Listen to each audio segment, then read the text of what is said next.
Hello everyone, welcome to Dr. Ravi's Academy. In this video, we will be understanding how to determine the resultant of coplanar non-concurrent forces by means of a problem. Here, a problem is given. This is the cross section of a dam.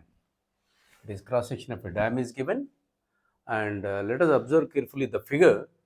One side of the dam you have higher water level, and that contributes a force of P is equals to 10,000 newtons at a distance 6 meters from the base. So, this is the base, right?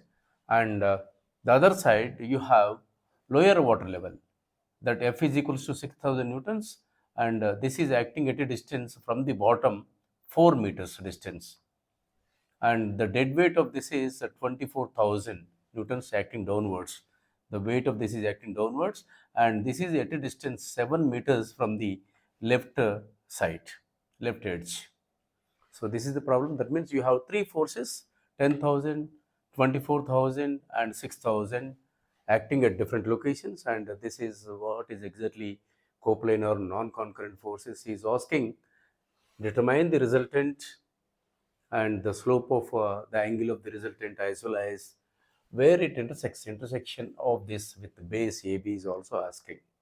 So let us write down. As you know the procedure, you are going to determine the notation, that is to the right of forces is x and upwards is positive forces, and the sequence is you will be finding out the resultant, that is your first parameter to be determined, theta is the second parameter, and the distance is the third parameter. These three parameters we will be finding out in a systematic way. So, in order to find out the resultant force, magnitude of the resultant force, let us write the expression for sigma Fx is equals to sum of all the forces. Let us observe it is a 10,000 newtons acting to the right, positive 10,000, and here there is no component of weight in this particular equation sigma Fx. It is perpendicular to the x-axis, and this component, when this is 60 degrees and the angle, the left over angle is 30, and if you make it 30, this force becomes horizontal. So this angle is 30 degrees.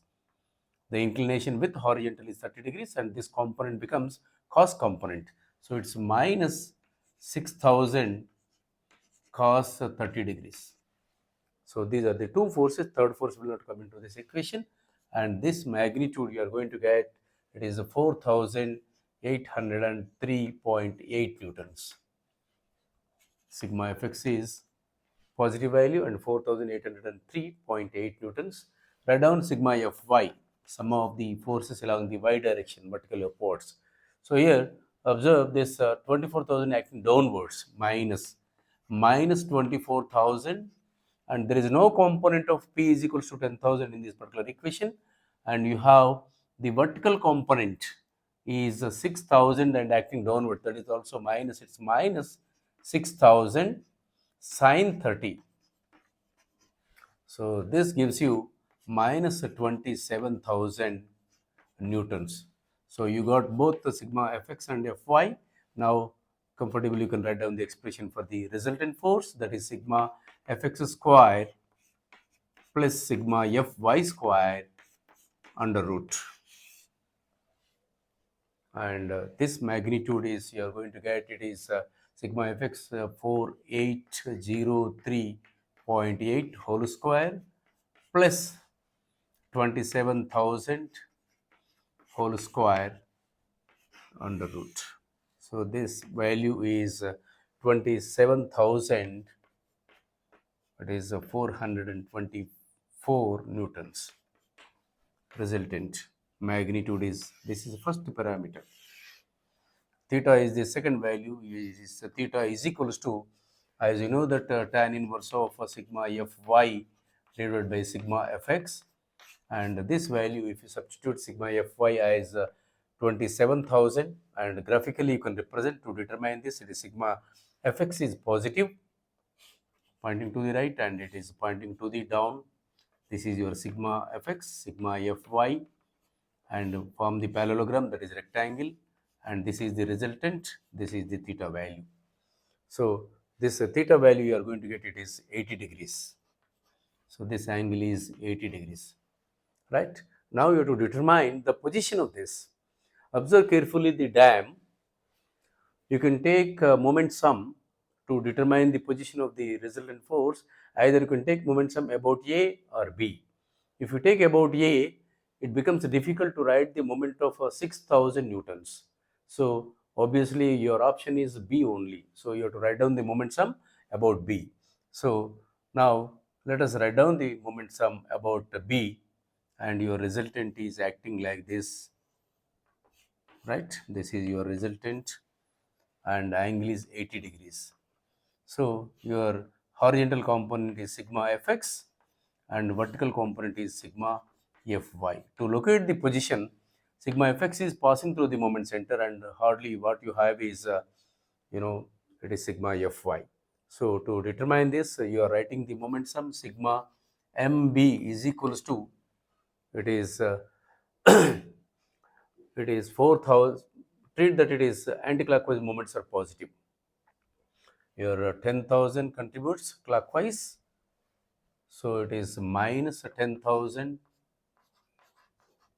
Moment arm is, this is the line of action of the force, and your 6 meters is the moment arm, 6 meters, and weight, the weight 24,000. At a distance from this point, it is total is 18 meters. 18 minus 7, that is 11. So contributing anti-clockwise. So it is anti-clockwise is positive. So plus 24,000 into 11. And the last force is 4,000, that is also contributing anti-clockwise positive. So it is a plus 4,000 into the moment arm is 4 meters. That is 4. So this is what exactly the component forces. This is equals to your sigma fy. Sigma fy is 27,000 into the distance d. So this is what is your distance d. You don't know that, you want to calculate the d. So from this equation, only one unknown, d is unknown, and the d value you are going to get, d is equals to 8.44 meters. Thank you for watching this video.